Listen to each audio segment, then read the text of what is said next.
बूढ़ी माँ का बेटे पर मुकदमा जिसका फैसला जज के पास भी नहीं था। एक बूढ़ी औरत थी जिसके एक बेटा था। बेटे की शादी हो चुकी थी। बहू आई। बहू को सास का घर में रहना रास नहीं आ रहा था।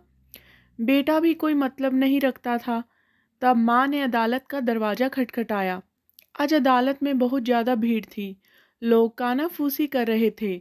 सबकी जुबान पर एक ही सवाल था, आखिर शहर के नामी व्यापारी नितेश की माताजी ने उन पर मुकदमा क्यों किया है? ऐसी क्या वजह हो गई? सब कुछ होते हुए भी, हर सुख सुविधा होते हुए भी, क्यों एक माँ को अपने बेटे पर मुकदमा करने की ज़रूरत पड़ी? जरूर नितेश माँ को सताते होंगे, वरना एक माँ अपने बेटे के खिलाफ मुकदमा क्यों करती? जैसे जैसे समा बीतता जा रहा था, भीड़ बढ़ती जा रही थी और तभी जज साहब आ गए और ऑर्डर ऑर्डर की आवाज़ गूंजने लगी। आवाज़ के गूंजते सब शांत से हो गए।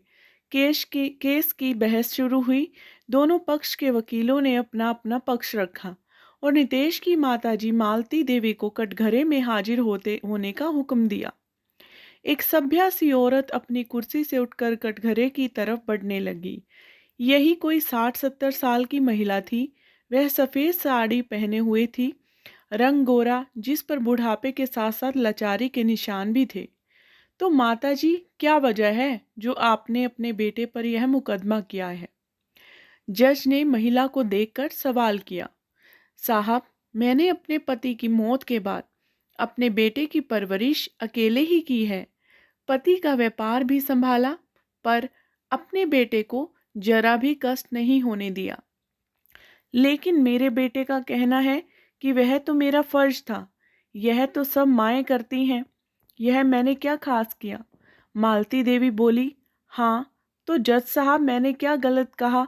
हर माँ बाप अपने बच्चे के लिए यह सब करते हैं, पर कोई भी बच्चे अपने बच्चों को कोर्ट में नहीं लाता। सामने के कटघरे में खड़े नितेश बोले। माताजी, आप अपनी जगह पर ठीक हैं और आपका बेटा अपनी जगह पर ठीक। फिर आपने यह मुकदमा क्यों किया है? क्या आपका बेटा आपको घर से निकाल रहा है या आपको खाना नहीं देता? क्या वजह है इस मुकदमे की? और आप कोर्ट से क्या चाहती हैं? जज ने मालती देवी से सवाल किया। क्या एक माँ को घर में रखना और समय से खाना देना काफ़ी होता है? क्या इससे एक माँ का कर्ज अदा हो जाता है? जवाब देने की जगह मालती देवी ने जज से ही सवाल किया। माताजी, आप ही बताइए कि आप क्या चाहती हैं? जज परेशान होकर बोला। मैं चाहती हूँ कि एक माँ के रूप में मैंने जो भी अपने बेटे के लिए किया, उसके जन्म से लेकर उसे काबिल बनाने तक, मेरा बेटा उस कर्ज को उतार दे। मालती देवी ने शांति से जवाब दिया। अदालत में खुसर फुसर फिर से शुरू हो गई। अब हर कोई मालती देवी को दोषी समझ रहा था। भला कोई माँ अपने बेटे की परवरिश की कीमत मांगती है? कैसी माँ है यह? ठीक है, मैं कीमत देने को तैयार हूँ। आप दाम बोलिए। अगर यही बात है तो आप मुझे घर पर ही बोल देती। यहाँ कोर्ट में यह सब ड्रामा करने की क्या ज़रूरत? बोलिए, कितने का चेक काट दूँ? अपनी जेब से चेक बुक निकालते हुए बोला। मेरा बेटा हिसाब किताब का बहुत पक्का है। माँ ने कहा। जज साहब, आप मेरे साथ नाइंसाफ़ी नहीं करोगे। मेरा बेटा जब होने वाला था तब मुझे बहुत सी परेशानियाँ हुई, तो मुझे ऑपरेशन करवाने को बोल दिया था, पर मैंने अपनी जान की परवाह ना करते हुए भी इसे जन्म दिया। यह दूसरे बच्चों के मुकाबले हर चीज़ में कमज़ोर था, इसलिए इसका कोई दोस्त नहीं बनता था, तो मैं इसकी दोस्त भी बनी। इसकी परवरिश में कोई कमी ना रह जाए, इसलिए मैंने और मेरे पति ने दूसरे बच्चों का ख्याल भी छोड़ दिया। कक्षा में बहुत कमज़ोर था, इसलिए मैं इसे घंटे घंटे भर सिखाती पढ़ाती थी। मैं बिना क्रोधित हुए इसकी परेशानियां बार बार दूर करती थी। यह काफ़ी बड़ा होने के बाद भी बिस्तर गीला कर देता था। मेरे पति गुस्सा करते थे, तो मैंने इसे लेकर अलग कमरे में सोना शुरू कर दिया। सारी सारी रात इसे इधर उधर करती थी कि यह गीला ना रहे। फिर धीरे धीरे यह बाकी बच्चों की तरह सामान्य होने लगा। पर तब तक मेरे पति की मृत्यु हो गई। उनका व्यापार डूबने लगा। तब मैंने अपने जेवर बेचकर व्यापार संभाला, साथ ही इस पर भी पूरा ध्यान रखा। लोगों ने मुझे यह कहकर दूसरी शादी का सुझाव दिया कि एक औरत के लिए अकेले जिंदगी काटने में बहुत मुश्किल होती है। कुछ रिश्ते भी आए, पर ये मुझे एक पल भी नहीं छोड़ता था। मैं कैसे इसके लिए दूसरा पिता ला सकती थी? यह बोल मालती देवी रुक गई। उनकी सांस फूलने लगी। उनके वकील ने उन्हें पानी पिलाया, सामान्य किया और बाहर कुछ लोगों की गंदी नज़र से बचते हुए घर आकर बेटे के सामने सामान्य बनी रहती। ये रात को जल्दी सो जाता, तब चुपचाप आंसू बहाती। कितनी बार खुद को अपने बेटे सहित खत्म करने का विचार आया, पर एक माँ कैसे कर सकती थी?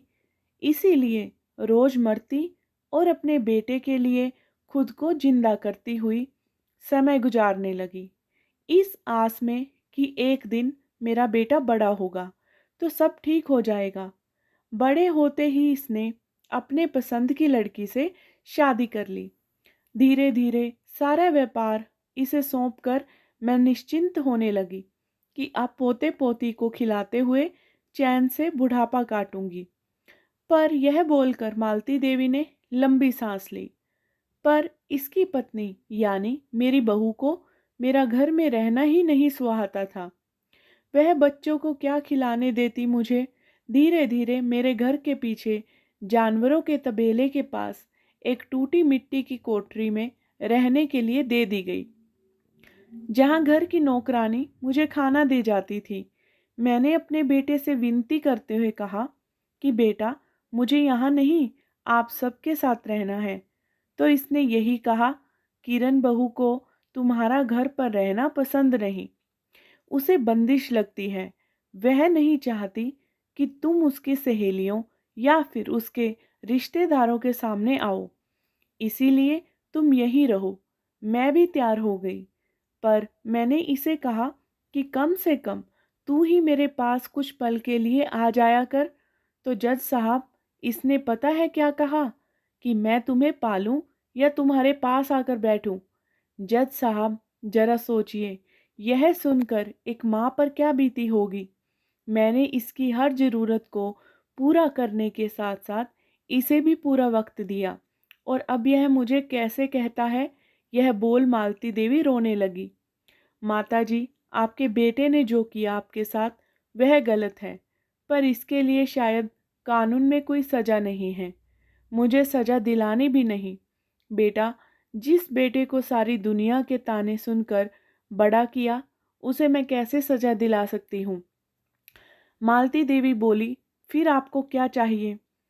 आपने बेटे से क्या कीमत आपके फर्ज की जज से पूछा। मालती देवी ने कहा, मुझे अपने बेटे से एक कप चाय चाहिए। जज साहब बहुत असमंजस में था। जज के साथ साथ नितेश और अदालत में मौजूद सभी लोगों की आंखें आश्चर्य से भर गई। सबकी जुबान पर एक ही बात थी, यह कैसा मुकदमा है जिसमें एक माँ ने अपने बेटे से एक कप चाय मांगी? हाँ साहब, मैं चाहती हूँ रोज सुबह मेरा बेटा खुद मुझे चाय लेकर जाए, काम वाली नहीं। मालती देवी नम आंखों से बोली। पर इसमें आपको क्या हासिल होगा? आश्चर्य से बोले जज साहब। एक माँ कैसे बताए उसे उस एक कप चाय से कितना सुकून मिलेगा जो उसका बेटा उसे आकर पिलाएगा। इसी बहाने कम से कम मैं रोज अपने बेटे को देख तो पाऊंगी, वरना तो महीनों यह मेरे पास नहीं आता। उस एक कप चाय के बदले मैं अपने बेटे के सिर पर हाथ रख उसे आशीर्वाद तो दे पाऊंगी। इसी बहाने उसे छू कर भी देख लूंगी। उसे कप के बहाने कम से कम मेरा बेटा यह तो देख लेगा कि मैं जिंदा भी हूँ या मर गई। मालती देवी ने नम आंखों से कहा। मालती देवी की बात सुनकर अदालत में हर एक की आंखें नम हो गई, क्योंकि कहीं ना कहीं सब जिंदगी की भागदौड़ में अपने बूढ़े माँ बाप को सबसे ज़्यादा नज़रअंदाज कर जाते हैं। सभी अपनी अपनी आंख पोंछने लगे।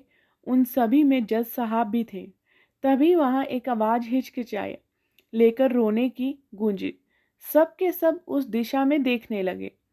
वह नितेश कटघरे में बैठे जोर जोर से रो रहे थे।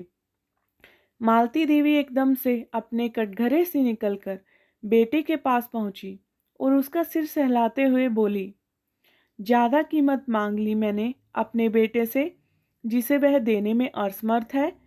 नहीं माँ, मुझे माफ़ कर दो। इस कर्ज को चुकाने की मेरी औकात नहीं। मेरी क्या किसी बेटे की औकात नहीं है। पर तू मुझसे बदले में बहुत कम चाह रही है। अब तेरा यह बेटा सिर्फ तेरे लिए चाय लाएगा ही नहीं, तेरे साथ पिएगा भी, खाना भी खाएगा।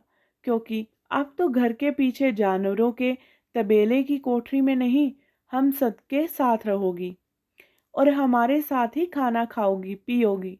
माँ के कदमों से लिपट कर जोर जोर से रोते हुए बोले, ना मेरे बच्चे रो मत, मैं तो सब कुछ तुझे बस खुश देखना चाहती हूँ। समय का कुछ पता नहीं, मैं आज हूँ कल नहीं।